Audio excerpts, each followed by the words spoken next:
வேத புஸ்தகத்தில் பரிசுத்த லூக்கா எழுதின சுவிசேஷம் 19ஆம் அதிகாரம் முதல் சில வசனங்களை நான் வாசிக்கிறேன்.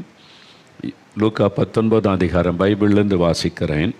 இயேசு எரிகோவில் பிரவேசித்து அதன் வழியாக நடந்து போகையில் ஆயக்காரருக்கு தலைவனும் ஐஸ்வர்யவானுமாயிருந்த சகேயு எனப்பட்ட ஒரு மனுஷன் இயேசு எப்படிப்பட்டவரோ என்று அவரை பார்க்க வகை தேடினான். இயேசு எப்படிப்பட்டவரோ என்று அவரை பார்க்க வகை தேடினான். நாம் கடந்த சில மாதங்களாக இயேசு எப்படிப்பட்டவர் என்று தியானித்து கொண்டு வருகிறோம். இந்த வசனத்தை வைத்து நம்ம தியானித்து கொண்டு வருகிறோம். இயேசுவனிடத்தில் அற்புதத்தை பெற்றுக்கொள்ள வேண்டுமானால் அவர் எப்படிப்பட்டவர் என்பதை நாம் அறிந்து கொள்ள வேண்டும். நம்மை உண்டாக்கின தேவன், நம்மை சிருஷ்டித்த தேவன், அண்ட சராசரங்களை உண்டாக்கி பாதுகாத்து நடத்தி வருகிற ஆண்டவர் இயேசு எப்படிப்பட்டவர் என்பதை நீங்கள் அறிய வேண்டும். அதை அறியும் பொழுது அதுவே நமக்கு ஒரு பெரிய ஆசீர்வாதத்தை நம்முடைய வாழ்க்கையிலே கொண்டு வரும். அந்த ஆண்டவர் எப்படிப்பட்டவர், அதை குறித்து நாம் சில மாதங்களாக தியானித்து கொண்டு வருகிறோம். இன்றைக்கு அவருடைய ஒரு முக்கியமான காரியத்தை உங்களோடு பேசும்படி ஆவியானவர் எனக்கு கட்டளையிட்டார். 2 கொரிந்தியர் 1ஆம் அதிகாரம் 3வது வசனத்தில் வாசிக்கும்போது அவர் சகலவிதமான ஆறுதலின் தேவன் என்று வேதத்தில் எழுதப்பட்டிருக்கிறாரு. நம்மை சிருஷ்டித்த அந்த தேவன் எப்படிப்பட்டவராம்? ஆறுதலின் தேவன், சகலவிதமான ஆறுதலின் தேவன், காட் ஆஃப் ஆல் கம்ஃபர்ட். ஒரு மனிதனுடைய வாழ்க்கையில் இந்த ஆறுதல், அதற்காக ஏங்கிக் கொண்டிருக்கிற மனிதர்கள் உண்டு. காயப்பட்ட உள்ளத்தோடு கூட, பாதிக்கப்பட்ட ஒரு உள்ளத்தோடு கூட யார் என்னை ஆறுதல் படுத்துவார்கள் என்று கலங்கின உள்ளத்தோடு நீங்கள் இருக்கலாம். ஒரு சமயம் ஒரு மரணம் ஏற்பட்ட வீட்டிற்கு நான் போயிருந்தேன். அந்த குடும்பத்தில் தன் கணவனை இழந்த அவருடைய மனைவி ரொம்ப துக்கமாய் சோகமாக இருந்தார்கள். அந்த பிள்ளைகள், ஊழியக்காரங்க பலர் வந்து ஆறுதல் சொல்லியும் கூட உள்ளம் ஆறுதல் அடையவில்லை. சோகமாகவே இருந்தார்கள். இழப்பினால் உண்டான ஒரு சோகம், அவருடைய உள்ளத்தில் உண்டான அந்த பாதிப்பு, எதிர்காலத்தை குறித்த பயம், இனி பிள்ளைகளை எப்படி வளர்த்து ஆளாக்குவது என்கிற பல கேள்விகள், இந்த மாதிரிலாம் பல வேதனையோடு இருந்ததை உணர முடிந்தது. அப்போ மனிதனுடைய வார்த்தைகள் அவங்களை ஆறுதல் படுத்த முடியாது, தேவன்தான் ஆறுதல் படுத்த வேண்டும் என்று ஜெபிக்கலாம் என்று சொல்லி வேதத்திலிருந்து சில வசனங்களை வாசித்து விட்டு ஜெபித்த போது, ஆண்டவரே, இந்த மனுஷனுடைய வார்த்தை அவங்களை ஆறுதல் படுத்த முடியாது, நான் என்னதான் பேசினாலும் அவனுடைய உள்ளம் ஆறுதல் அடையாது, நீங்கள் தான் ஆறுதலின் தேவன், உங்களுடைய பிரசன்னம், உம்முடைய வல்லமை, உம்முடைய தொடுதல் தான் அவளை ஆறுதல் படுத்த முடியும், அந்த ஆறுதல் அவருடைய உள்ளத்தை நிரப்ப வேண்டும் என்று பாரத்தோடு அவர்களுக்காக ஜெபித்த நேரம் தேவனுடைய பிரசன்னம் அந்த இடத்திற்குள் இறங்கினது. தேவனுடைய தொடுதல் அந்த மகள் மேலே வந்தது. அப்பாவுடைய இருதயத்தில் அந்த துக்கம், அந்த உள்ளத்துக்குள்ளே இருந்த அந்த காயம் நீங்கி பல கேள்விகள், பல எண்ணங்கள், அவருடைய உள்ளத்தில் இருந்த பல காயங்கள், அதெல்லாம் மாறி ஒரே ஒரு தொடுதல், அவ்வளோதான், ஒரு பெரிய ஆறுதல், ஒரு சந்தோஷம், அந்த பாரம் முற்றிலும் விலகி போனது. அதை அவருடைய முகத்திலே பார்க்க முடிந்தது. சந்தோஷமாக அந்த குடும்பத்தார் அதை சொன்னார்கள். எனக்கு அன்பானவர்களே, தேவனுடைய பிரசன்னம், அவர் ஆறுதலின் தேவன்.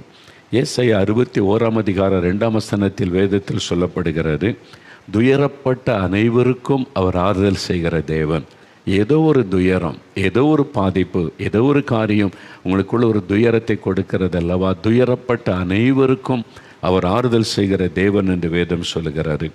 2 கொரிந்தியர் 7ஆம் அதிகாரம் 6ஆம் வசனம் வாசிக்கும் பொழுது, சிறுமைப்பட்டவர்களுக்கு அவர் ஆறுதல் செய்கிற தேவன். உங்கள் வாழ்க்கையில் சிறுமைப்பட்டு போயிருக்கலாம். நல்லா வாழ்ந்திருந்தோம், இப்போ சிறுமை அனுபவிக்கிறோம். நல்ல வசதியாக இருந்தோம், இப்போ எல்லாவற்றையும் இழந்து விட்டோம். ஒரு சிறுமை அனுபவிக்கிற சூழ்நிலை, சிறுமைப்பட்டவர்களுக்கு அவர் ஆறுதல் செய்கிற தேவன் என்று வேதம் சொல்லுகிறது. உங்கள் வாழ்க்கையில் நீங்கள் சிறுமை அனுபவித்து கொண்டிருக்கலாம். மற்றவர்கள் உங்களை பரிகாசம் பண்ணி கேவலமாய் பேசி உங்களை ஏளனம் பண்ணக்கூடிய சிறுமைப்பட்ட நிலைமையில் இருக்கலாம். நீங்கள் வியாதிப்பட்டது நிமித்தம், நஷ்டப்பட்டது நிமித்தம், குழந்தை இல்லாதது நிமித்தம், ஏதோ ஒரு காரியத்தில் ஒரு பாதிப்பை சந்தித்தது நிமித்தம் நீங்கள் மற்றவர்களால் பரிகாசம் பண்ணக்கூடிய சூழ்நிலையில் ஒரு சிறுமைப்பட்ட நிலைமையில் கலங்கலாம். ஆண்டவர் உங்களுக்கு ஆறுதல் படுத்த ஒரு அற்புதம் செய்யத்தான் உங்களோடு இன்றைக்கு பேசி கொண்டிருக்கிறார். அவர் எப்படி ஆறுதல் செய்கிறார்? ஏசாயா 66:13 எழுதப்பட்டிருக்கிறது, ஒரு தாயை போல அவர் ஆறுதல் படுத்துவாராம். ஒரு தாய் தன் குழந்தையை தேற்றுவதை போல நான் உங்களை தேற்றுவேன் என்று சொல்லுகிறான். தாயை போல நம்மை ஆறுதல் படுத்துகிற ஒரு தேவன். ஒரு அழுகிற குழந்தை, பாதிக்கப்பட்ட குழந்தையை தாயை தவிர வேறு யாரும் ஆறுதல் படுத்தி தேற்றிவிட முடியாது. எத்தனை பேர் அவங்க தூக்கினாலும், எத்தனை பேர் பல வார்த்தைகளை சொன்னாலும், அந்த தாயினுடைய அரவணைப்புக்குள் அந்த குழந்தை வரும்பொழுது அந்த குழந்தை ஆறுதல் அடைகிறது. அதே விதமாக தான் ஆண்டவருடைய கரத்துக்குள்ள, இயேசுவின் கரத்துக்குள்ளே வரும்பொழுது ஒரு தாயை போல நம்மை அணைத்து அவர் ஆறுதல் படுத்துகிறார், தேற்றுகிறார் என்று தேவனுடைய வார்த்தை நமக்கு சொல்லுகிறது. அது மாத்திரல்ல, ஆண்டவர் சொல்லுகிறார் ஏசாயா 51:12 நானே உனக்கு ஆறுதல் செய்கிற தேவன். தாயை போல உனக்கு ஆறுதல் செய்கிற தேவன் நான் உனக்கு ஆறுதல் செய்வேன் என்று ஆண்டவர் சொல்லுகிறார். I am the Lord who comforts you. நான் உனக்கு ஆறுதல் செய்கிற தேவன் என்று சொல்லுகிறார். என் மகனே, என் மகளே, நான் உன்னை ஆறுதல் படுத்துகிற தேவன் என்று சொல்லுகிறார். இயேசு ஆறுதலின் தேவன், காயப்பட்ட உள்ளங்களை ஆறுதல் படுத்துகிற ஒரு தேவன். ஆறுதல் என்றால் வெறும் வார்த்தையில் அல்ல, அவர் அற்புதம் செய்து நம்மை ஆறுதல் படுத்துவார். நமக்கு தேவையான அற்புதங்களை செய்து நாம் ஆறுதல் அடையும்படிக்கு நமக்கு உதவி செய்வார். தனிமையாய் நீங்கள் அழுது கொண்டிருக்கலாம், தனிமையாய் கண்ணீர் வடித்து கொண்டிருக்கலாம். என் வேதனை யாருக்கு தெரியும்? என் துக்கம் யாருக்கு புரியும்? யார் என்னை விளங்கி கொள்ளுவார்கள்? யார் எனக்கு உதவி செய்வார்கள் என்று கலங்கி தனிமையாக உட்கார்ந்து இந்த நிகழ்ச்சியை நீங்கள் பார்த்து கொண்டிருக்கலாம். இயேசு உங்கள் பக்கத்தில் ஒரு தாயை போல வந்திருக்கிறார். நான் இருக்கிறேன் உன்னை ஆறுதல் படுத்த, உன்னுடைய கண்ணீரை துடைக்க, உன் துக்கத்தை மாற்ற நான் இருக்கிறேன் மகனே, மகளே என்று இயேசு வந்திருக்கிறார். அவர் எப்படி ஆறுதல் செய்து அற்புதம் செய்து நம்மளை மகள பண்ணுகிறார் தெரியுமா? வேத புஸ்தகத்திலிருந்து ஒரு 3 சம்பவங்களை இயேசு எப்படி ஆறுதல் படுத்தி ஆசீர்வதித்தார் என்கிற சம்பவத்தை நான் சொல்லி செபிக்க போகிறோம். முதலாவது, வேத புஸ்தகத்தில் பரிசுத்த மத்தேயு எழுதின சுவிசேஷம் 9 முதல் 2 வசனங்களை நீங்கள் வாசிக்கும்போது, இயேசு கப்பர்நகூம் என்ற பட்டணத்திற்கு வருகிறார். அந்த பட்டணத்திற்கு வந்தபோது படுக்கையில் இருந்த திமிர்வாதக்காரன் ஒருவனை இயேசுவனிடத்தில் சிலர் கொண்டு வருகிறார்கள். அவனால் நடக்க முடியாது, எழுந்து உட்கார்ந்திருக்க முடியாது, படுக்கையிலே தான் அவன் இருக்க வேண்டும். ஒரு கொடிய நோயினால் பாதிக்கப்பட்டவன். அவனுடைய படுக்கை தான், அவனுடைய அந்த படுக்கையில் விட்டு எழும்ப முடியாது, அதுதான் அவனுடைய வாழ்க்கை என்பதாக மாறிவிட்டது. அப்படி படுக்கையில் அந்த வாத நோயினால் பாதிக்கப்பட்டு வேதனையோடு சிலர் அவனை கொண்டு வந்து இயேசுவுக்கு முன்னால் அந்த படுக்கையோடு வைத்து விட்டார்கள். என்னால் நடக்க முடியாது, தனியாக கொண்டு வர முடிய படுக்கையை வைத்து படுக்கையில் அப்படியே கொண்டு வந்து இயேசுவுக்கு முன்னால் வைத்து விட்டார்கள். இப்பொழுது இயேசு அவனை பார்க்கிறார். அவனை பார்த்து இயேசு ஒரு வார்த்தை சொல்லுகிறார், ஒரு ஆறுதலான வார்த்தை சொல்லுங்க. என்ன சொல்ல தெரியுமா? இயேசு அவனை நோக்கி, மகனை திடன்கொள், உன் பாவங்கள் உனக்கு மன்னிக்கப்பட்டது என்று ஆண்டவர் சொல்லுகிறார். மகனை திடன்கொள், உன் பாவங்கள் உனக்கு மன்னிக்கப்பட்டது என்று ஆண்டவர் சொல்லுகிறார். அந்த நேரத்தில் அவனுக்கு தேவையான ஒரு ஆறுதலான வார்த்தை. ஏன் தெரியுமா ஆண்டவர் அப்படி சொன்னார்? அவனுடைய வியாதியில் வேதனைப்பட்டு கொண்டிருந்த அவன் சரீரத்தில் வியாதினால் உண்டான வேதனையை விட அவனுடைய ஆத்மாவில் ஒரு பெரிய வேதனை இருந்தது. பாவத்தினால் உண்டான ஒரு வேதனை, பாவத்தினால் உண்டான ஒரு பாதிப்பு. அவனுடைய இருதயத்தில் நிம்மதி இல்லை, சமாதானம் இல்லை, ஒரு பயம். இயேசுவனிடத்தில் அவனை கொண்டு போகிற போது, நாங்கள் கடவுளிடத்தில் அவனை கொண்டு போகிறோம், அவரை கடவுள்னு மக்கள் சொல்கிறாங்க, பெரிய தீர்க்கதரிசின்னு சொல்கிறாங்க, அவர் பெரிய அற்புதங்களை செய்கிறவர், அவரிடத்தில் உன்னை கொண்டு போகிறோன்னு சொன்ன உடனே தனக்கு சுகம் கிடைக்கும் என்கிற சந்தோஷத்தை விட அவனுக்குள்ளே ஒரு பயம் இருந்தது. நான் பாவத்து நிமித்தம் இந்த வியாதிக்குள்ளானேன், என் பாவம் அவருக்கு தெரியுமே, என் அக்கிரமம் அவருக்கு தெரியுமே, நான் பாவ வழிகளில் நடந்து துன்மார்க்கமாய் நடந்தது அவருக்கு தெரிந்திருவிடுமே, அவர் என்ன சொல்லுவாரோ, இவன் பாவியான மனிதன், இவனை நான் குணமாக்க முடியாது, இவன் அக்கிரமம் செய்து வாழ்ந்தவன், இவனையே நான் குணமாக்க வேண்டும், கொண்டு போங்கள் என்று சொல்லிவிடுவாரோ, அந்த மாதிரி ஒரு பயம் அவனுக்குள்ள. அதனால தான் பாருங்கள், இயேசு அவனை பார்த்த உடனே சொல்லுகிறார், மகனே என்று அழைக்கிறார். Son, be of good cheer, மகனே நீ பயப்படாதே. அவனுக்குள்ள அந்த பயம் இருந்தது. இயேசுவை பார்த்த உடனே இவர் என்ன சொல்லுவாரோ என்கிற பயம். ஆனால் ஆண்டவர் சொல்லுகிறார், நீ பயப்படாதே, யூ ஆர் மை சன், நீ என்னுடைய மகன், நீ பயப்படாதே சொல்லிட்டு எதை குறித்து அவன் பயப்படுகிறானோ அந்த ஆண்டவர் அவனுக்கு செய்து கொடுக்கிறார். உன் பாவங்கள் உனக்கு மன்னிக்கப்பட்டது. அவன் வியாதிக்கு காரணமே அந்த பாவம்தான். பாவம் மன்னிக்கப்படாதபடி அவன் வியாதி சுகமாகாது. அதனால பாருங்க, அவன் ஆண்டவர் முதல்ல பாவத்தை மன்னிக்கிறார். இப்போ ஒரு சகோதரி சாட்சி சொன்னார்ல, குடிப்பழக்கம் 17 வருஷம் குடித்து குடித்து குடித்து அவருடைய ஜீரண உறுப்பை பாதிக்கப்பட்டு விட்டார். டாக்டர் சொன்னார், இது மேலே குடித்தா உறுப்பெல்லாம் பாதிக்கப்பட்டு செத்து போயிடுவேன் என்பதாக. அப்போ அதுக்கு சுகமே ஆகாத நோய், பாவத்தை விட்டு மனம் திரும்பின உடனே வியாதியும் போய்விட்டது. அது பாவத்தினால் வந்த வியாதி. ஒருவேளை இன்றைக்கு உங்கள் வாழ்க்கையில் ஏதோ ஒரு பாவம் உங்களை பாதித்து கொண்டு இருக்கலாம். மதுபான பழக்கம், புகைப்பிடிக்கிற பழக்கம், போதைப் பொருட்களை பயன்படுத்துகிற பழக்கம், ஏதோ ஒரு பாவம் உங்களை அடிமையாக்கி வைத்து பாவம்னு தெரிந்து விட முடியவில்லை. பாவத்தினால் உண்டாகிற பாதிப்பு மனதில் வருது, சமாதானம் இல்லை, நிம்மதி இல்லை. உங்களுக்கு மாத்திரம் இல்லை, உங்கள் நிமித்தம் உங்களுடைய குடும்பத்தில் மனைவி பிள்ளைகள் எல்லாரும் பாதிக்கப்படுறாங்க. உங்களுக்கு நல்லா தெரியுது. ஆனால் அந்த பாவத்தையும் விட முடியல, நிம்மதியாகவும் இருக்க முடியல, சமாதானமும் பெற்றுக்கொள்ள முடியல, அதை விட நினைச்சா விடவும் முடியவில்லை. இந்த மாதிரி ஒரு பிரச்சனையில் கலக்கத்தோடு இன்றைக்கி இந்த வார்த்தைகளை கேட்டுக்கொண்டிருக்கலாம். இயேசு உங்களை பார்த்து சொல்லுகிறார், என் மகனே, என் மகளே, உன் பாவங்கள் உனக்கு மன்னிக்கப்பட்டது, உன் பாவத்தை மன்னிக்க நான் ஆயத்தமாக இருக்கிறேன் என்று ஆண்டவர் சொல்லுகிறார். ஆண்டவர் அவனுடைய பாவத்தை சும்மா மன்னிச்சிருப்பாரா? வேதம் சொல்லுகிறது, தன் பாவத்தை மறைக்கிறவன் வாழ்வடைய மாட்டான், அறிக்கை செய்து விட்டு விடுகிறவன் இரக்கம் வருவான் என்பதாய் வசனம் சொல்லுகிறது. அப்போ தன்னுடைய பாவத்தை குறித்த உணர்வு அவனுக்குள்ளே இருந்தது. தன் பாவி என்பதை உணர்ந்தான். என் பாவத்தினால் தான் எனக்கு இந்த வியாதி வந்திருக்கிறது என்பதை உணர்ந்தான். என் பாவத்தினால் தன் சமாதானம் பாதிக்கப்பட்டிருக்கிறது என்பதை உணர்ந்தான். தன் பாவத்தை உணர்ந்து உள்ளுக்குள்ளே ஒரு மனம் திரும்புதல் அவனுக்குள்ளே உண்டாயிருந்தது. இயேசு அதை பார்த்து தான் அவனுடைய பாவத்தை மன்னித்தார். துன்மார்க்கமாக நடக்கிற ஒருவனை, எப்பவும் குடிச்சிக்கிட்டே இருக்கிற ஒருவனை சும்மா வந்து அவன் பாவம் மன்னிக்கப்பட்டதுன்னு ஆண்டவர் சொல்ல மாட்டார். அவன் பாவத்தை உணர்ந்த மனம் திரும்பும் பொழுதுதான் அவர் மன்னிக்கிறார். அப்போ அவனுக்குள்ள இந்த உணர்வு காணப்பட்டது. அதனால தான் ஒரு பயம், தெய்வீக பயம் காணப்பட்டது. அதனால் இயேசு அவனை மன்னித்து அதன் பிறகு அவனுக்கு அற்புத சுகம் கொடுக்கிறார். எலும்பு உன் படுக்கை எடுத்துக்கொண்ட நடன சுகம் பெற்று அவன் நடந்து போனான். பாருங்கள், பாவத்திலிருந்து விடுதலை பெற்றுக்கொண்டான், வியாதிலிருந்து விடுதலை பெற்றுக்கொண்டான். இன்றைக்கு அந்த அற்புதத்தை இயேசு உங்களுக்கு செய்வார். ஒரு சமயம் நான் அமெரிக்கா தேசத்துக்கு ஊழியத்திற்கு போயிருந்த போது ஒரு இடத்தில் கூட்டம் முடிந்தது. பிரசங்கம் பண்ணி ஜெபம் பண்ணி எல்லாம் முடிந்தது. ஒரு சகோதரர் என்னோடு தனியாய் பேச வேண்டும் என்று வந்தார். அவருடைய முகத்திலே ஒரு சோகம் காணப்பட்டது, பயமும் காணப்பட்டது. ஒரு பக்கம் பயம், இன்னொரு பக்கம் துக்கம். அதோடு கூட வந்து என்கிட்ட பேச ஆரம்பித்தார். அவங்க தயங்கி கொண்டே இருந்தார், பேசுவதற்கே தயக்கத்தோடு இருந்தார். என்ன காரியம் சொல்லுங்கள் பிரதர் என்பதாய் நான் கேட்டேன். அவருடைய கண்களிலே கண்ணீர் பெருக்கெடுக்க சொன்னார். எனக்கு ஒரு பயம் இருக்கிறது, எனக்கு ஒரு வியாதி வந்திருக்குமோ நீ பயமாக இருக்குதுன்னு சொன்னார். ஏன் நீங்கள் பயப்படணும்? டாக்டர் சொன்னாங்களா? இல்லை. பிறகு எதுக்கு நீங்கள் வியாதி வந்திருக்குமோ அப்படின்னு பயப்படணும்? அவர் சொன்னார், நான் பாவம் செய்துட்டேன், அதனால் எனக்கு எய்ட்ஸ் வியாதி வந்திருக்குமோ அப்படின்ற ஒரு பயம் என்னை இரவும் பகலும் வாட்டி வதைக்கிறது, பயமாக இருக்குது. ஏன் இப்படி சொல்கிறீங்க, என்ன நடந்ததுன்னு கேட்டேன்.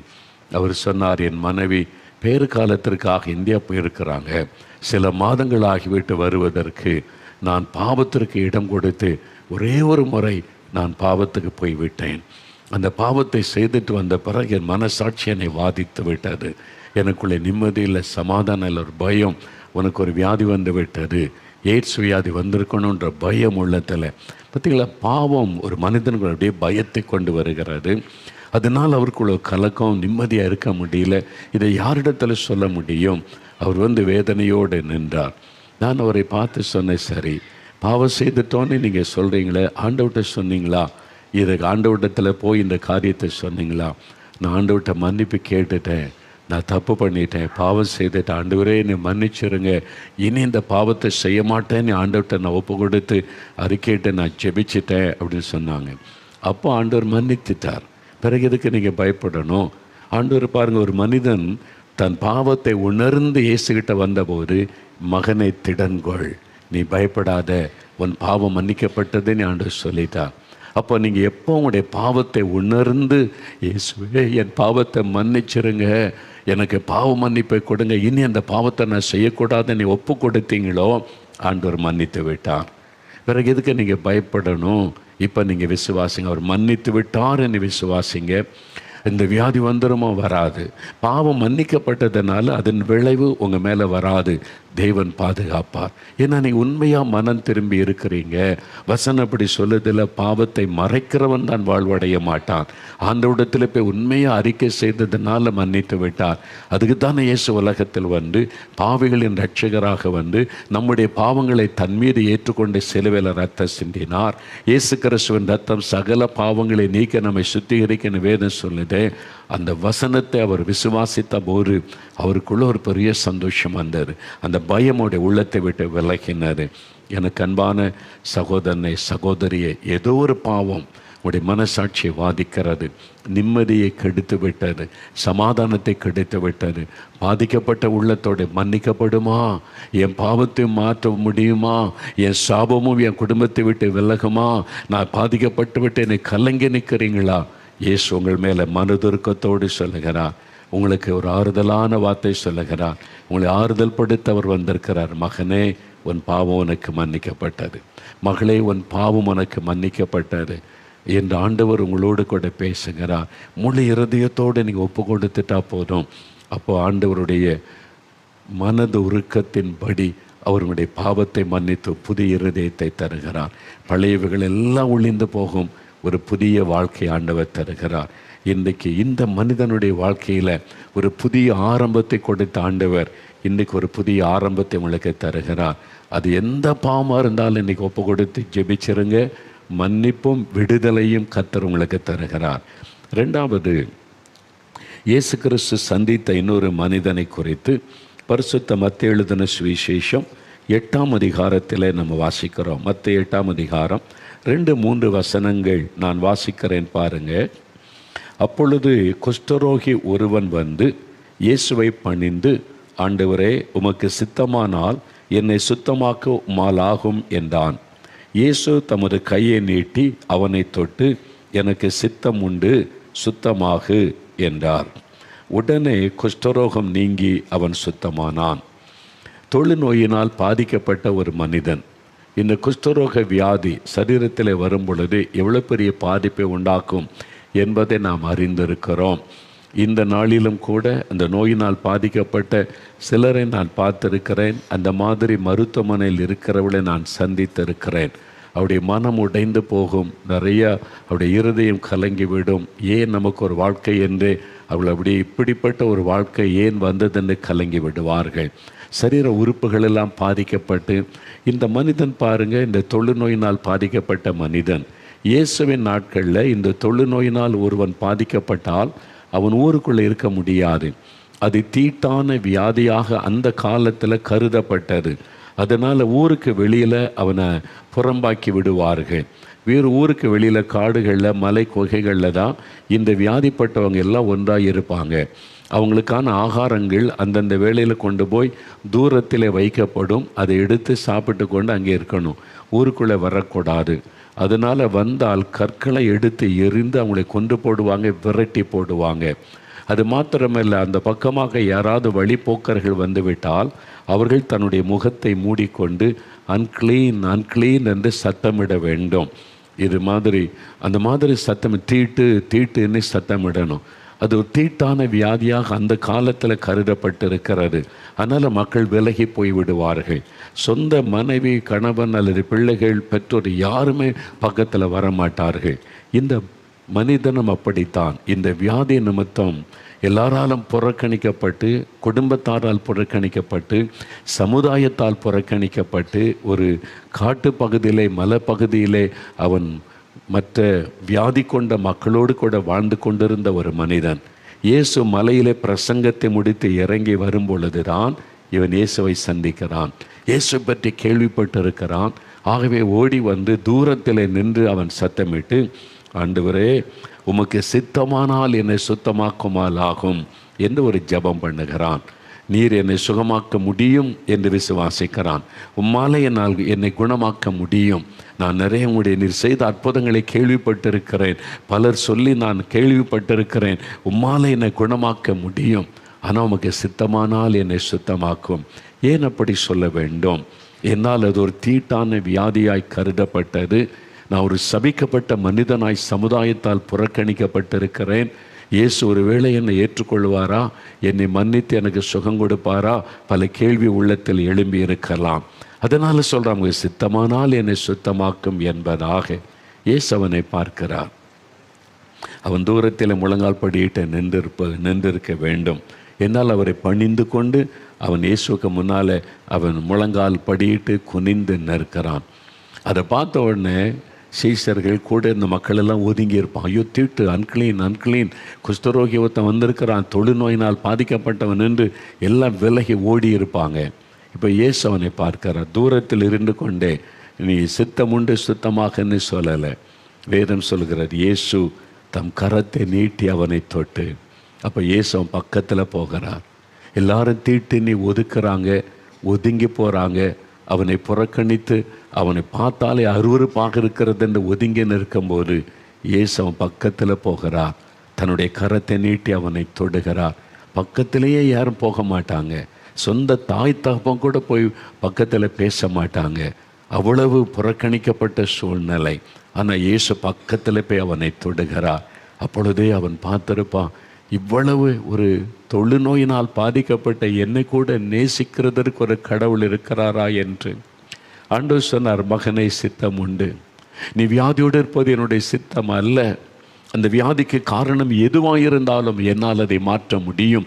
அது பாவமாக இருக்கலாம், சாபமாக இருக்கலாம், எந்த காரணமாக இருந்தாலும் அதை மாற்றுவதற்கு நான் வந்திருக்கிறேன், நான் இரட்சகராய் வந்திருக்கிறேன் என்பதை இயேசு வெளிப்படுத்துகிறார். தன்னுடைய கரத்தை நீட்டி அவனை தொட்டு, சித்தம் உண்டு, நீ சுத்தமாகு. நீ வியாதியோடு இருப்பது என் சித்தம் அல்ல, இந்த வேதனையோடு இருப்பது என் சித்தம் அல்ல.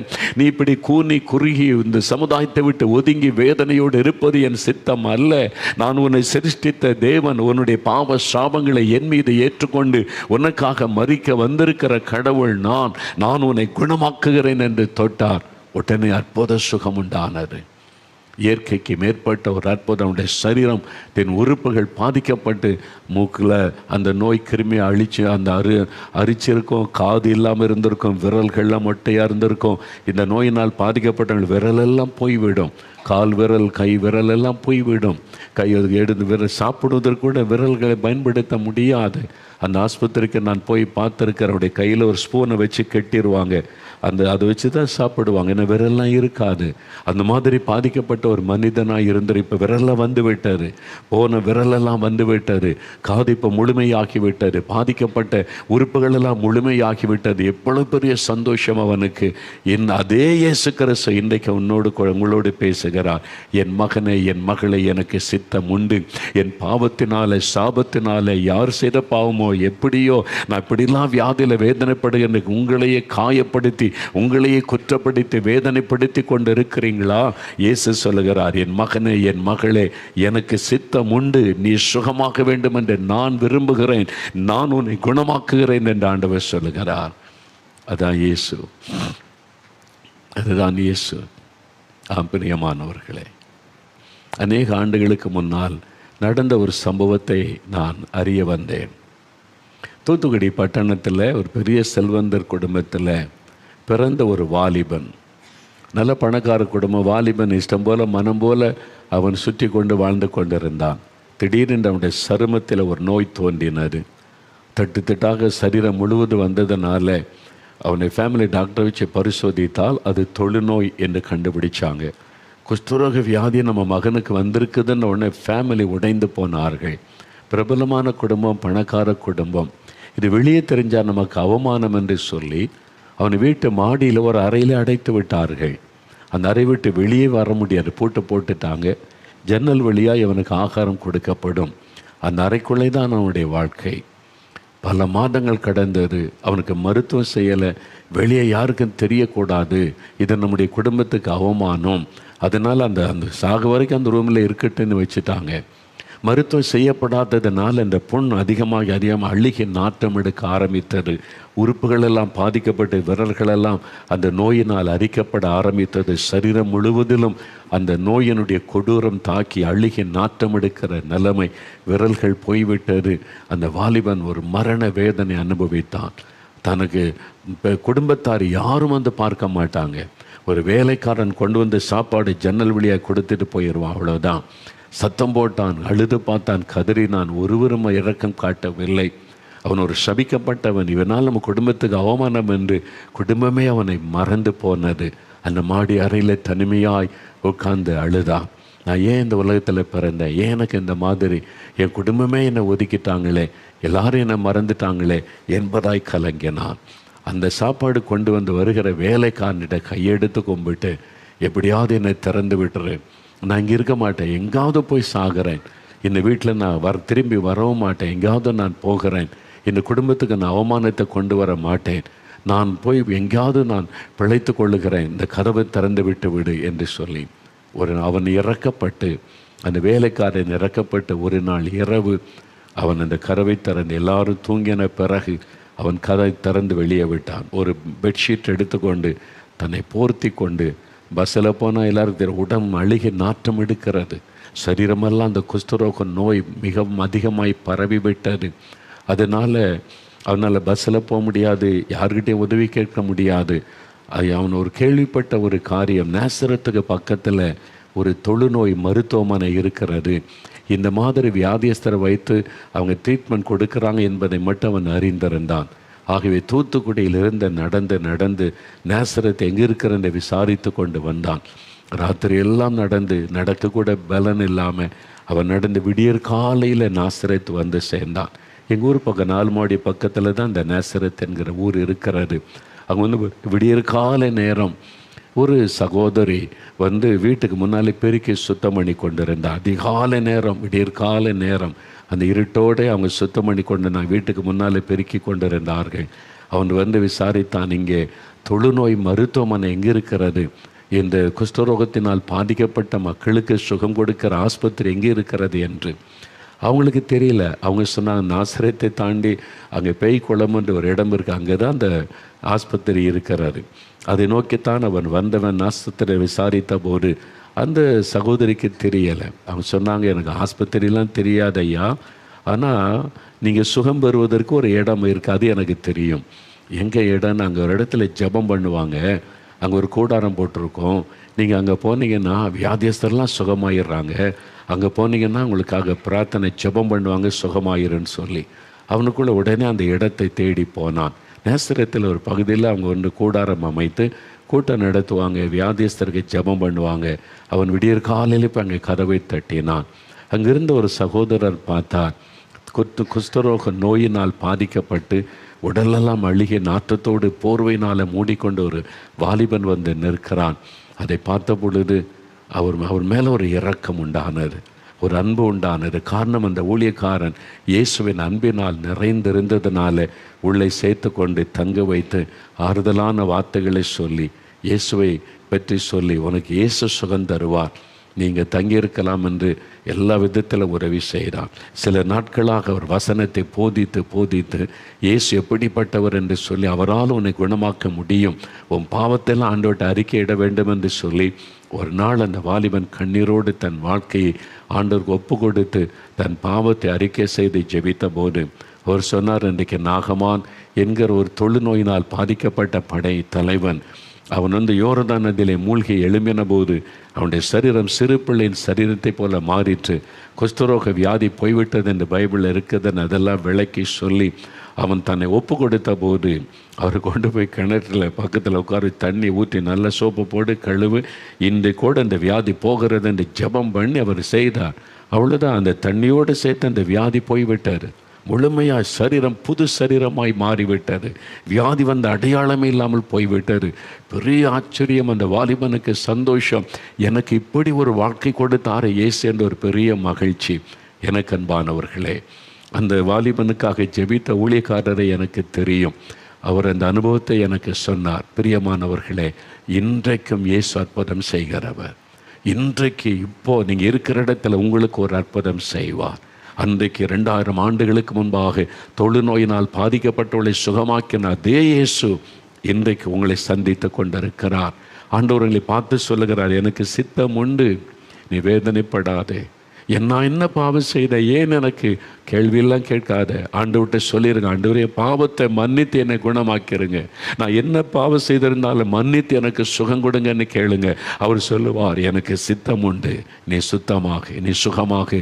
இன்றைக்கு உங்களுக்கு சுகம் தரப்போகிறார். அப்படி தழும்புள்ள கரத்தினால் தொட்டு குணமாக்குவார். நாம் செபிக்கும் போது உங்களுக்கு அற்புதம் நடப்பதை நீங்கள் காண்பீர்கள். பிரியமானவர்களே, ஆறுதலான ஒரு வார்த்தை சொன்னார் பாருங்க. அந்த மனிதன் இயேசுவண்டே வந்தபோது இவர் என்ன சுகமாக்குவாரோ ஆக்க மாட்டாரோ இருமனதோட, அதனால தான் அவங்க சித்தமானா என்னை சுகமாக்குங்க, உங்கள்கிட்ட வல்லமை இருக்குது, என்னை குணமாக்குற வல்லமை உங்கள்கிட்ட இருக்குது, ஆனால் நான் என்ன சுகமாக்குவீங்களா? இன்றைக்கி அதான உங்களுடைய கேள்வி. எல்லாருக்கும் இயேசு சுகம் கொடுக்குறார், அற்புதம் செய்கிறார், சாட்சியெல்லாம் சொல்கிறாங்க. எனக்கு சுகம் தருவாரா? நான் பாவியான மனிதன் ஆயிட்டேன், நான் இந்த மாதிரி பாவம் செய்தவள் ஆயிட்டேன், எனக்கு சுகம் தருவாரா அப்படி நினைக்கிறீங்களா? ஆண்டவர் சொல்லுகிறார், எனக்கு சித்தம் உண்டு, நீ சுகமாக இருக்க வேண்டும் என்று விரும்புகிறேன். அவர் உங்களுடைய பாவத்தை மன்னித்து சுகத்தை தருவார். அவர் அக்கிரமங்களை மன்னித்து நோய்களை குணமாக்குவார். அதுக்கு தான் அவருடைய பாவத்தை அறிக்கை செய்து ஜெபிக்கும் போது அவர் உடனே அற்புதம் செய்வதை நீங்கள் பார்க்க முடியும். அவர் உங்களை பார்த்து சொல்லார், என் மகனே மகளே, நீ சொன்னு போகாத, கலங்காத. உலகமே உன்னை புறக்கணிச்சிருந்தாலும் நான் உன்னை நேசிக்கிறேன். உன் குடும்பத்தார் உன்னை புறக்கணித்திருந்தாலும் நான் உன்னை நேசிக்கிறேன். எனக்கு சித்தம் உண்டு என்று ஆண்டவர் உங்களை பார்த்து சொல்லுகிறார். ஆறுதலின் தேவன். காயப்பட்ட அந்த மனுஷனுடைய உள்ளத்தை தேவன் தன் வார்த்தையினால் ஆறுதல் படுத்தி அற்புதம் செய்து மகிழ பண்ணினார். உங்களுக்கு செய்வார். இன்னொரு சம்பவத்தை குறித்து பரிசுத்த லூக்கா எழுதின சுவிசேஷம் 7ஆம் அதிகாரம், லூக்கா 7ஆம் அதிகாரத்தில் ஒரு சம்பவத்தை நீங்கள் வாசிக்க முடியும். 11ஆம் வசனத்தில் என்று வாசித்தால், இயேசு நாயின் என்று சொல்லப்பட்ட ஊருக்கு வருகிறார். அந்த ஊர் இப்பவும் இருக்கிறது. அந்த ஊருக்கு இப்பவும் அதே பெயரில் இருக்கிற நாயின் என்ற பெயர்லேயே இப்பவும் அந்த ஊர் இருக்கிறது. கலிலேயா பகுதியில் இருக்கிறது. நான் அந்த இடத்துக்கு போயிருக்கிறேன். இந்த அற்புதம் நடந்த இடத்துக்கு நான் போயிருக்கிறேன். என்ன அற்புதம் அங்கே நடந்தது? மரித்து போன ஒரு வாலிபனை இயேசு உயிரோடு எழுப்பினார். அந்த அற்புதம் தான் எழுதப்பட்டு இருக்கிறது. அந்த இடத்துல ஒரு அழகான ஆலயம் கட்டப்பட்டு இருக்கிறது. நாங்கள் அங்கே போய் பாட்டு பாடி உட்கார்ந்து ஜெபம் பண்ணி விட்டு வருவது உண்டு. இந்த பகுதியை வாசித்து நாயின் என்ற பெயரில் தான் இப்பவும் அந்த ஊர் இருக்கிறது. நாங்கள் போன ரொம்ப ஆச்சரியம் என்னென்னா, நாங்கள் அந்த சமயம் போன சமயம் சில ஆண்டுகளுக்கு முன்னால் அங்கே ஒரு இஸ்லாமிய குடும்பத்தார், அவங்ககிட்ட தான் அந்த சர்ச்சு சாவியே இருக்கும். பக்கத்தில் வீட்டில் அவங்க இருக்கிறாங்க, அவங்ககிட்ட தான் சாவி இருக்குது. அவங்க தான் அந்த ஆலயத்தை சுத்தம் பண்ணி பாதுகாத்து வர்றாங்க. ரொம்ப ஆச்சரியமாக நான் கேட்டேன், என்னை வழிகாட்டிக்கிட்ட, இவங்க இஸ்லாமிய குடும்பத்தை சார்ந்தவங்க, இந்த ஆலயத்தை எவ்வளோ அழகாக பராமரித்து வர்றாங்க, சாவியெல்லாம் அவங்க தான் வச்சுருக்கிறாங்க, இது எப்படி என்று கேட்டேன். அப்போ அவர் சொன்னார், அந்த இஸ்லாமியர்களுடைய அந்த வேத புஸ்தகமாகிய குரானில் கூட இந்த அற்புதம் எழுதப்பட்டு இருக்கிறாரு. இயேசு கிறிஸ்து செய்த இந்த அற்புதம் குரான்லேயும் எழுதப்பட்டு இருக்கிறாரு. அதனால் அவங்க இயேசு இந்த அற்புதம் செய்த உடனே அவங்களும் அதை விசுவாசிக்கிறாங்க. அவங்க இந்த ஆலயத்தை பாதுகாத்து வர்றாங்கன்னு சொல்லி. பிரியமானவர்களே, பாருங்கள், இந்த இடத்துல நாயின் என்ற ஊருக்கு இயேசு வருகிறார். அங்கே ஒரு விதவை தாய், அவளுக்கு ஒரே ஒரு மகன். அப்போ கணவரை இழந்து ஒரு மகனோடு கூட வாழ்ந்து கொண்டிருந்த ஒரு விதவை தாய். அந்த ஒரே ஆதரவு அந்த மகன்தான். அந்த ஒரே மகன்தான் அந்த தாய்க்கு ஒரு ஆதரவு. அதை நினைத்து அவங்க தன்னை ஆறுதல் படுத்தி கொண்டு மகனுக்காக வாழணும்னு வாழ்ந்து கொண்டு இருந்திருக்க வேண்டும். அவனும் திடீரென்று மரித்து விட்டான். மகன் மரித்த உடனே இந்த விதவை தாயினுடைய உள்ளம் நொறுங்கி போனது. இனிமேல் எனக்கு யார் இருக்கிறாங்க? நான் கணவரை இழந்துட்டேன், ஒரே ஒரு மகன், அவன் தான் எனக்கு ஆறுதல் என்று அவனோடு வாழ்ந்தேன், அவனும் இறந்துட்டான், அனாதையாக்கப்பட்டு விட்டேன். இனி நான் எப்படி வாழ்வது இந்த உலகத்தில்? ஒரு பெரிய மனவேதனை, பல கேள்விகள். அவருடைய உள்ளத்தில் ஒரு பெரிய வேதனை. அந்த அடக்க ஆராதனைக்கு அவனை கொண்டு போகிறாங்க அடக்கம் பண்ணுவதற்கு. ஊரே திரண்டு வந்திருக்கும். ஏன்னு சொன்னால் ஒரு விதவை பாவம், ஒரே மகனை பறி கொடுத்துட்டாங்க. பெருங்கூட்டமாய் ஊரார் பின்னால் போகிறாங்க. சப ஊர்வலம் அவனை அடக்கம் பண்ண கொண்டு போகிறாங்க. இப்போ இயேசு எதிர்த்தாப்பில் வர்றார் தன் சீஷரோடு. இந்த 2 ஊர்வலமும் சந்திக்கிறாரு. இயேசு பார்க்கிறார், அந்த விதவை அழுது கொண்டே வர்றாங்க, கண்ணீர் வடித்து கொண்டே. என்னெல்லாம் சொல்லி அழுதுருப்பாங்க. யோசித்து பாருங்கள், இனிமேல் எனக்கு யார் இருக்கா, நான் ஏன் வாழணும், கணவரையும் இழந்துட்டேன், ஒரே ஆதரவாக இந்த மகனையும் இழந்துட்டேன் என்று அழுகிறாங்க. சத்தமிட்டு அழுது கொண்டே வந்திருப்பாங்க. ஊராரெலாம் அவங்க கூட வந்திருப்பாங்க. யாரும் ஆறுதல் படுத்தினதா தெரியல. அழாத, நாங்கள் இருக்கோம், நாங்கள்லாம் இருக்கிறோம்ல, உன்னை கவனித்து கொள்ளுவோம், அது மாதிரி ஆறுதல் சொல்ல யார் முன்னே வருவாங்க? யோசித்து பாருங்கள். ஏதாவது சொல்லிட்டா இவங்களை நம்ம தான் பராமரிக்க வேண்டியது வரும்னு சொல்லியே சொல்ல மாட்டாங்க. அந்த மாதிரி ஒரு சூழ்நிலையில் இயேசு அவளை, அந்த விதவை தாயை பார்க்கிறார். வேதம் சொல்லுகிறது 13ஆம் வசனம், கர்த்தர் அவளை பார்த்து, கர்த்தராகிய இயேசு அவளை பார்த்து அவள் மேல் மனது உருகி அழாதே என்று சொன்னார். அன்று சொல்ல, அழாதே மகளே, அழாதே, நீ அழுதா என்னால் தாங்கிக் கொள்ள முடியல. ஒரு விதவையின் கண்ணீர் இயேசுடைய இருதயத்தை உடைத்தது. அதனால் மனதுருகினார். ஐயோ, ஒரு விதவை கண்ணீர் வடிக்கிறாங்களே. அன்று சொல்றார், ஸ்திரியே நீ அழாதே என்று ஆறுதல் சொல்லுகிறார். அவர் ஆறுதல் படுத்துகிற ஒரு தேவன். ஒருவேளை இந்த ஊர் மக்கள் ஆறுதல் சொல்லி இருப்பாங்க, சொந்தக்காரங்க, உறவினர்கள், பக்கத்து வீடு, எதிர் வீட்டில் இருந்திருப்பாங்க. யாருடைய வார்த்தையும் ஆறுதல் படுத்தி இருக்க முடியாது. இப்போ இயேசு போயின்னு இருக்கிறார், வித்தியாசமாக இருக்கிறார், இவருடைய முகம் பிரகாசமாக இருக்குது. இவர் அவரை பற்றி சொல்லியிருப்பாங்க, இவர் தான் இயேசு, இவர் தான் இயேசு, மனிதர்களை சந்தித்து கொண்டு இருக்கிற தெய்வம் என்பதாக சொல்லியிருப்பாங்க. அவரே சொல்கிறார், நீ அழாதேன்னு சொல்லி. வெறும் வார்த்தையில் சொல்லிட்டு நிறுத்தி விடவில்லை. இப்போ இயேசு மரித்து போன அந்த மகனோடு பேசுக, வாலிபனே எழுந்துரு என்று இயேசு சொன்னார். ஒரே ஒரு வார்த்தை சொன்னார், அவ்வளோதான். அந்த வாலிபன் உயிர் பெற்று எழுந்தான். அந்த தாயினிடத்தில் மகனை கொடுத்தான். அவருடைய துக்கம் சந்தோஷமாய் மாறினது. அவருடைய கண்ணீர் ஆனந்த கண்ணீராய் மாறினது. அதுதான் இயேசு.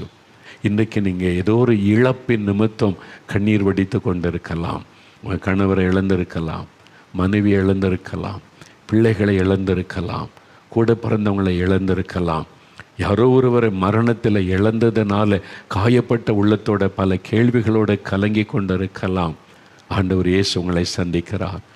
ஆறுதலின் தேவன், உங்களுடைய காயப்பட்ட உள்ளத்தை ஆறுதல் படுத்துகிற தேவன். அவர் உங்களை சந்தித்து கொண்டு அழாதே மகளே என்று உங்களை பார்த்து சொல்லுகிறார். குழந்தை இல்லைன்னு நிந்திக்கிறாங்க, பரிகசிக்கிறாங்க. நான் என்ன பண்ணுறது, எவ்வளோ முயற்சி பண்ணுகிறோம், ஆஸ்பத்திரிக்கு செலவெல்லாம் பண்ணி பார்க்குறோம், இல்லையே நாங்கள் என்ன செய்வது, உலகம் காயப்படுத்தலாம். இயேசு சொல்லுகிறார், நீ அழாதே மகளே என்று ஆண்டவர் சொல்லுகிறார். உங்களுடைய கண்ணீரை பார்த்து மனதுருகுகிற ஆண்டவர், பரிதபிக்கிற ஒரு ஆண்டவர். அவர் ஆறுதலான ஒரு வார்த்தை சொல்லுகிறார். எனக்கு அன்பானவர்களே, வெறும் வார்த்தையிலோடு நின்று விடவில்லை. அவருடைய கண்ணீரை துடைக்க இயேசு ஒரு அற்புதம் செய்தார். நீங்கள் என்ன செய்தால் உங்களுடைய கண்ணீர் மாறும் என்று இயேசுவுக்கு தெரியும். என்ன செய்தால் இந்த மகளுடைய கண்ணீர் மாறும் என்று இயேசு அறிந்து தான் மகனை உயிரோடு கூட எழுப்பி கொடுத்தார். அதே மாதிரி யோவான் 11ஆம் அதிகாரத்தில் மாத்தாளும் மரியாளும் அழுகிறாங்க. ஒரே சகோதரன், அவங்களுக்கு தாய் தகப்பன் இருந்ததாக பார்க்கல. தாய் தகப்பனை இழந்து ஒரே ஒரு சகோதரன் தான் அந்த சகோதரிமார்களுக்கு ஆதரவு. அவன் இறந்து விட்டான், அடக்கமணி ஆகிவிட்டது. அழுகிறாங்க, கண்ணீர் வடிக்கிறாங்க, இன்னும் யார் இருக்கிறார்கள் என்று. இயேசு அவளுக்கு எப்படி ஆறுதல் சொன்னார் தெரியுமா? அவர் கண்ணீர் விட்டார். ஆவியில் கலங்கி, என் பிள்ளைகள் அழுகிறார்களேன்னு அவர் கண்ணீர் விட்டார். தன்னுடைய கண்ணீரின் மூலம் அவளுக்கு ஆறுதல் சொன்னார். அது மாத்திரமல்ல, அந்த அவனை உயிரோடு கூட எழும்ப பண்ணி அவருடைய கண்ணீரை துடைத்தார் என்பதாக வேதத்தில் பார்க்கிறோம். இன்றைக்கும் அதே மாதிரி ஆண்டவர் நம்முடைய கண்ணீரை துடைக்கிறவர், ஆறுதல் படுத்துகிறவர், ஆசீர்வதிக்கிறவர். நாகர்கோயில் என்ற ஒரு பட்டணம் இருக்கிறதில்ல, உங்களுக்கு தெரியும். ஒரு சமயம் நான் அங்கே போயிருந்த போது ஒரு தாயாரை சந்திக்க நேர்ந்தது. அவருடைய கணவர், அவங்களுக்கு 3 பிள்ளைகள். கணவர் ரொம்ப அன்பாக கவனித்து கொண்டார். அவங்களுக்கு வேண்டியதெல்லாம் செய்வார். அவர் தான் எல்லாமே பார்த்து கொள்ளுவார். அவங்க வீட்டில் இருந்து சமையல், பிள்ளைகளை வளர்க்கிறது, அவ்வளோதான். மற்ற எல்லாமே அவர் தான். அவருடைய தோட்டம், துறவு காரியங்கள் எல்லாத்தையும் அவர் தான் பார்ப்பார். சம்பாதிக்கிறது, கவனிக்கிறது எல்லாமே. 3 குழந்தைகள், எல்லாம் குட்டி குட்டி பிள்ளைங்கள். திடீரென்று கணவர் மரித்து விட்டார். எல்லாம் சின்ன சின்ன குட்டி பிள்ளைங்க, ஸ்கூலுக்கு போகிற வயசு உள்ள சின்ன பிள்ளைகள். அந்த மரணம் அந்த சகோதரி அதிர்ச்சி அடைய வைத்தார். கைவினைக்கான் தனித்து விடப்பட்ட நிலைமை. அவங்களுக்கு எதுவுமே தெரியாது. வீட்டுக்குள்ளே சமைச்சு பிள்ளைகள் காரியங்களை கவனிக்க தெரியும், அவ்வளோதான். கணவர் மரித்து விட, இனி எப்படி வாழ போகிறேன், எப்படி செய்ய போகிறேன், செத்துடலான்னு நினச்சாங்களாம். 3 சின்ன சின்ன குட்டி பிள்ளைகள் இருக்குது, அவங்க அனாதைகளாகிடுவாங்களே. அதனால் படுத்த படுக்கை அழுது கொண்டே இருந்தாங்க.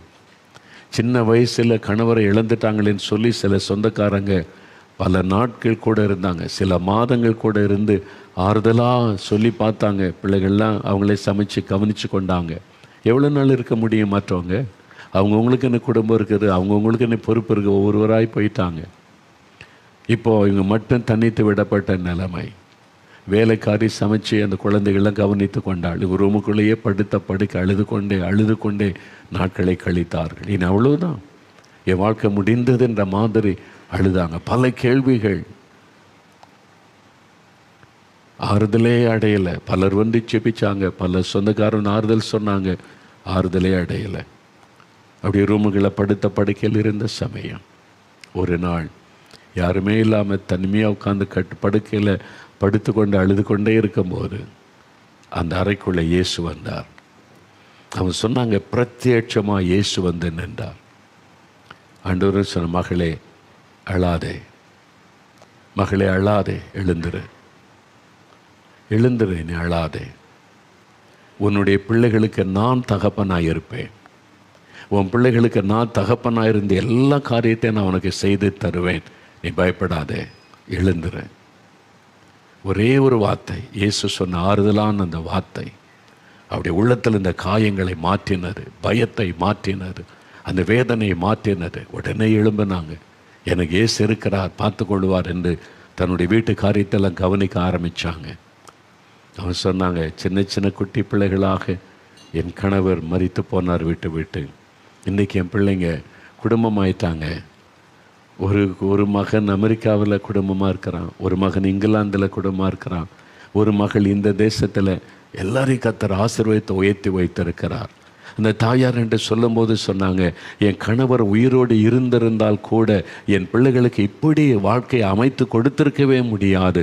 இயேசு ஒவ்வொரு காரியத்திலும் எனக்கு உதவி செய்தார். எனக்கு யாருமே இல்லையே, என் கணவரை இழந்துட்டேனே, தனித்து விடப்பட்டேனேன் என்று ஒரு நாளும் நினைக்க விடவில்லை. அவர் கூட இருந்த நடத்தினார் அந்த இயேசு. அவர் சொல்கிறார், மகளே நீ அழாதே, ஸ்திரியே நீ அழாதே, நான் இருக்கிற உனக்கு என்று சொல்லுகிறார். ஆறுதல் படுத்துகிற தேவன், சகலவிதமான ஆறுதலின் தேவன். ஒருவேளை குழந்தை இல்லை, நீ நிந்தையின் நிமித்தம் ஆறுதலத்தை தவிக்கிறீங்களா? ஆண்டவர் நிந்தையை மாற்றும்படி ஒரு அற்புதம் செய்வார். உங்களுடைய கண்ணீரை துடைக்க ஒரு அற்புதம் செய்வார். அவர் சகலவிதமான ஆறுதலின் தேவன். இந்த ஆறுதலை நமக்கு கொடுப்பதற்காக அவர் பாடுகளுக்கு மத்தியிலே கடந்து போனார். இயேசு கிறிஸ்து சிலுவையிலே தன்னை மரிக்க ஒப்பு கொடுத்த பொழுது அவமானப்படுத்தப்பட்டார். பொய்யான குற்றச்சாட்டு சுமத்தப்பட்டது. வாரினால் அடிக்கப்பட்டார். அவருடைய முகத்திலே துப்பப்பட்டார். தலையிலே முள்முடி சூட்டப்பட்டார். கைகளில் ஆணி அடிக்கப்பட்டார். ஒரு நாயை போல் அவரை தெருவில் இழுத்து கொண்டு போனாங்க. ஒரு பக்கம் அழுகிற மக்கள், ஒரு பக்கம் பரிகாசம் பண்ணக்கூடிய அந்த மத தலைவர்கள். அந்த நெருக்கத்துக்கு மத்தியிலே கடந்து போனார். கைவிடப்பட்டவரை போல சிலுவையில் அவர் தொங்கினார். ஏன் தெரியுமா? உங்களுக்காக, உங்களை ஆறுதல் படுத்த அந்த பாடுகளின் வழியாய் அவர் கடந்து போனார். உங்களுடைய வேதனை, நிந்தை, அவமானம், பாடுகள் எல்லாம் அவருக்கு புரியும். என்னால் அவர் அந்த பாடுகள் மத்தியிலே போயிருக்கிறார். அவர் அந்த வேதனைக்கு நடுவிலே போயிருக்கிறார். அதனால தான் சொல்லுகிறார், நான் உன்னை ஆறுதல் படுத்துகிற தேவன் மகனே, நான் உன்னை ஆறுதல் படுத்துகிற தேவன் மகளே. உன் காயங்கள் எனக்கு தெரியும், உன் வேதனை எனக்கு தெரியும், உன் துக்கம் எனக்கு தெரியும். நான் உன்னை ஆறுதல் படுத்தும்படி ஆசீர்வதிக்கிற தேவன் என்று சொல்லுகிறார். நான் அந்த ஆறுதலை நீங்கள் அவரிடத்திலிருந்து பெற்றுக்கொள்ள முடியும். அதுக்கு என்ன செய்யணும்? அவரை நோக்கி நீங்கள் வேண்டிக் கொண்டால் போதும். அவருடைய நாமத்தை சொல்லி கூப்பிட்டால் போதும். இப்போ நம்ம ஜெபிக்க போகிறோம். அந்த இயேசுவனிடத்தில் சகலவிதமான ஆறுதலின் தேவனிடத்தில் அவர் இப்போ உங்களை ஆறுதல் படுத்தி கொண்டிருக்கிறார். அவருடைய நாமத்தை சொல்ல சொல்ல உள்ளத்தில் ஒரு ஆறுதல் உண்டாக, காயங்கள் மாறும், பயங்கள் மாறும், அந்த கலக்கங்கள் மாறும். எனக்கும் ஒரு ஆசீர்வாதமான வாழ்க்கை இருக்கிறது, என்னுடைய நிந்தைகளும் மாறும், எனக்கும் ஒரு அற்புதத்தை இயேசு செய்வார், என் தேவைகளை சந்திப்பார், என்னையும் குணமாக்குவார் என்ற ஒரு ஆறுதல், விசுவாசம் உள்ளத்தில் வருகிறது அல்லவா? அதுதான் தேவ பிரசன்னம் உங்களுக்கு கொண்டு வருகிற ஒரு ஆறுதல். இப்பொழுது அவர் உங்களை தொட்டு கொண்டு இருக்கிறார். உங்களுடைய உள்ளத்தில் ஒரு மாற்றம் வர ஆரம்பித்து விட்டது. காரணம், பரிசுத்த ஆவியாகிய தேற்றரவாளன், ஆறுதல் படுத்துகிற அந்த பரிசுத்த ஆவியானுடைய பிரசன்னம் இப்பொழுது உங்களை சந்தித்து கொண்டு இருக்கிறது. இப்பொழுது உங்களுக்கு அற்புதம் செய்ய போகிறார். அவருக்கு